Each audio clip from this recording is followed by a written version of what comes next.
Hi అండి, సంధ్యాస్ కిచెన్కి స్వాగతం. ఈరోజు రెసిపీ వచ్చేసి ఒక సొరకాయ తీసుకున్నానండి. ఇలా చిన్నగా చాలా లేతగా ఉన్న సొరకాయ తీసుకోవాలి. ఇది ఒక ½ కేజీ వరకు సొరకాయ ఉంది. ఈ సొరకాయని మీద పీలంతా తీసేసుకోవాలి.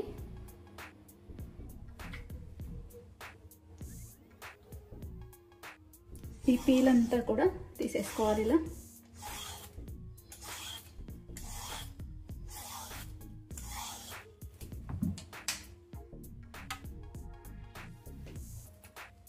ఇలా పీల్ చేసుకున్న తర్వాత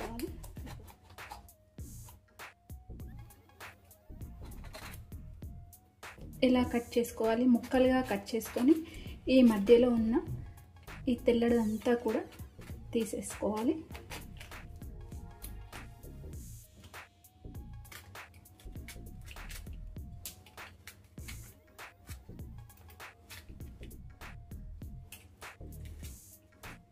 ఇలా ఏమీ లేకుండా తీసేసుకోవాలి. మొత్తం కూడా క్లీన్గా తెల్లటి భాగం లేకుండా ఉన్న గింజలు కూడా తీసేసుకోవాలి.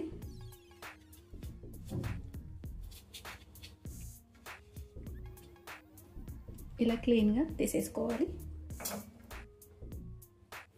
చూడండి, అంతా కూడా మొత్తం కూడా ఈ విధంగా తీసుకోవాలి. ఇప్పుడు తురుముకోవాలి. దీన్ని పక్కన పెట్టేద్దాం. ఇలా లావుగా ఉన్న వాటితోనే తురుముకోవాలి.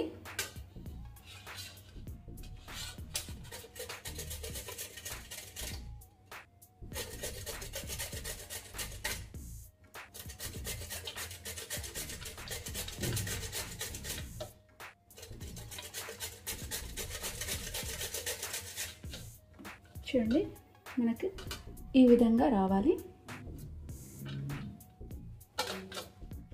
చూడండి, మన తురుము రెడీ అయిపోయింది కదా. ఇప్పుడు ఇందులో నుంచి ఇలా వాటర్ పిండేసుకుందాము. వాటర్ పిండేసుకుంటే చాలా బాగుంటుంది. ఇలా ఒక క్లాత్లో అయినా వేసి పిండుకోవచ్చు, లేదంటే ఇలా చేతితో కూడా తీసేసుకోవచ్చు.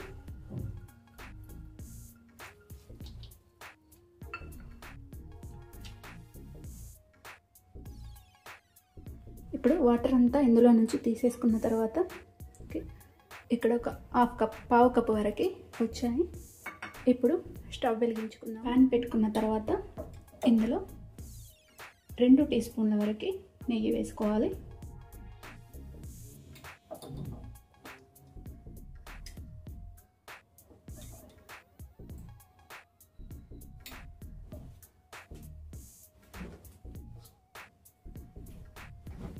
ఇప్పుడు ఇదే నెయ్యిలో ఈ తురుమును వేసుకోవాలి.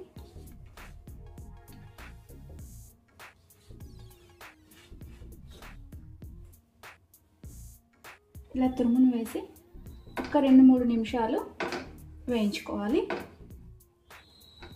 మీడియం ఫ్లేమ్ మీద పెట్టి వేయించుకోవాలి.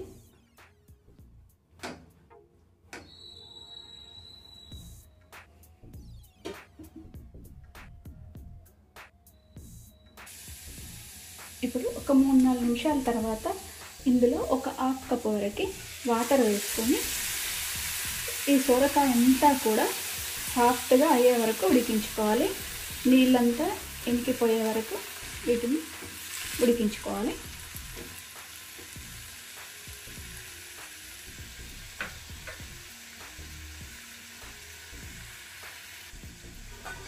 ఇలా మూత పెట్టేసి ఉడికించుకుందాము. మధ్య మధ్యలో మనం కలుపుతూ ఉండాలి. ఇప్పుడు వేరే ఒక గిన్నె పెట్టేసుకొని స్టవ్ వెలిగించుకొని ఇందులో 1 లీటర్ పాలు వరకు వేసుకోవాలి. ఇవి వేడి చేసిన పాలు.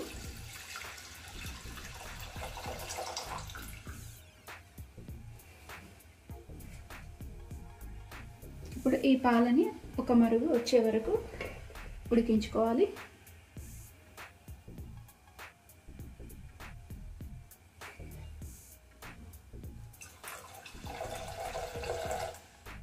ఇందులో 1 లీటర్ వరకు పాలు వేసుకొని మరిగించుకోవాలి.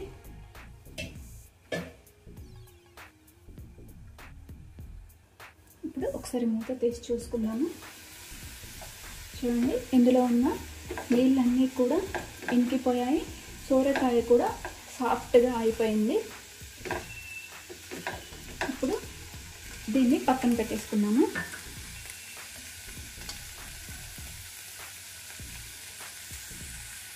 మనకు ఒక పొంగు వచ్చేసింది కదా, చూడండి. నేనైతే ఇక్కడ చిక్కటి పాలు తీసుకున్నాను. ఇప్పుడు ఈ మన సొరకాయని ఇందులో వేసేసుకోవాలి.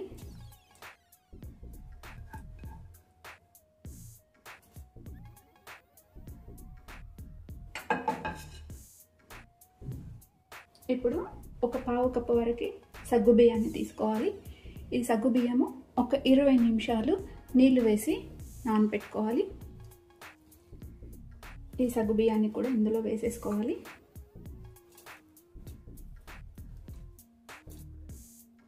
ఒక 3 టేబుల్ స్పూన్స్ వరకు సగ్గు బియ్యాన్ని తీసుకోవాలి. తీసుకొని మీడియం ఫ్లేమ్లో ఒక 5 మినిట్స్ ఈ పాయసాన్ని మరిగించుకోవాలి. ఇప్పుడు పాలు మరిగేలోపు ఒక 5 బాదం, కాజు, 2 ఇలాచీ వేసుకొని మెత్తగా గ్రైండ్ చేసుకోవాలి. చూడండి, ఈ విధంగా మెత్తగా గ్రైండ్ చేసుకోవాలి.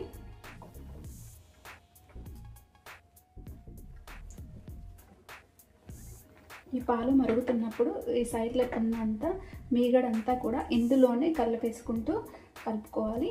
ఇప్పుడు ఈ గ్రైండ్ చేసుకున్న ఈ పౌడర్ని ఇందులో వేసేసుకుందాము. మనకు కోవా ఉంటే ఈ పొడి వేసుకోవాల్సిన అవసరం లేదు.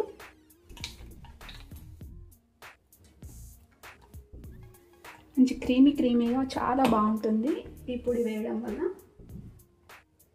ఒకసారి వేసి ఇలా అంతా ఒకసారి కలిపేసుకోవాలి.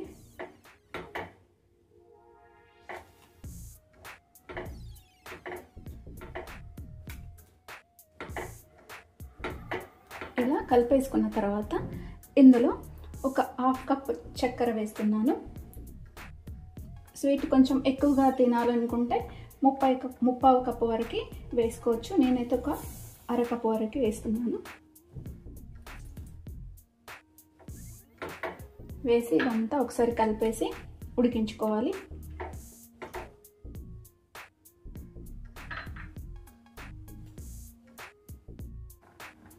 కట్ చేసుకున్న బాదం అలాగే కాజు ముక్కలు వేసి ఒకసారి కలిపేసుకోవాలి. ఇందులో తినేటప్పుడు మధ్య మధ్యలో చాలా బాగుంటాయి.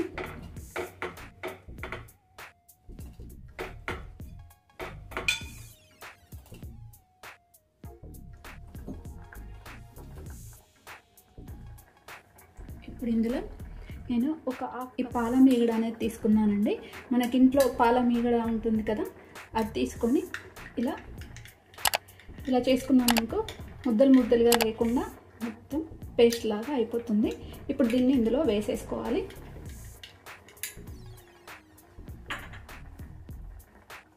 ఇప్పుడు ఈ పాల మీగడని ఇందులో వేసేసుకుందాము.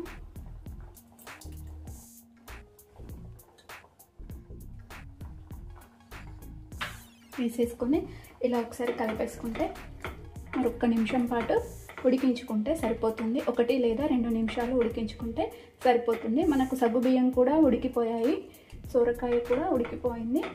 ఇప్పుడు ఈ క్రీమ్ వేసాం కదా, 1-2 నిమిషాలు ఉడికించుకుందాము. ఈ క్రీమ్ వేసుకోవడంలో చాలా మంచి టేస్ట్ వస్తుందండి. కోవా లేకున్నా కానీ మనం ఈ కోవా వేసుకున్న ఫీలింగ్ అనేది వస్తుంది, చాలా బాగుంటుంది.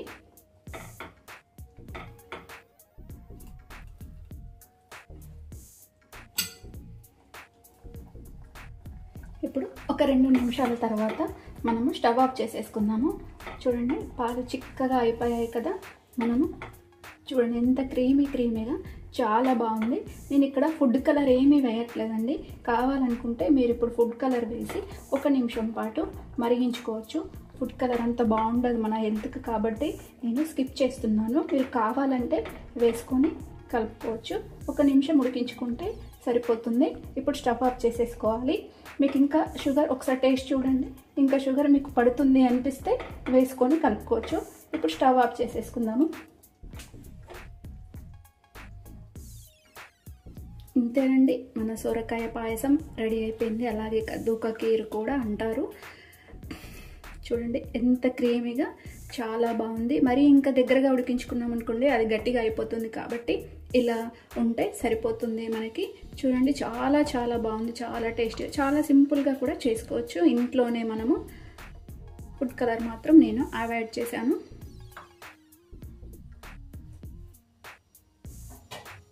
ఇప్పుడు దీన్ని ఒక బౌల్లో వేసేసుకుందాము.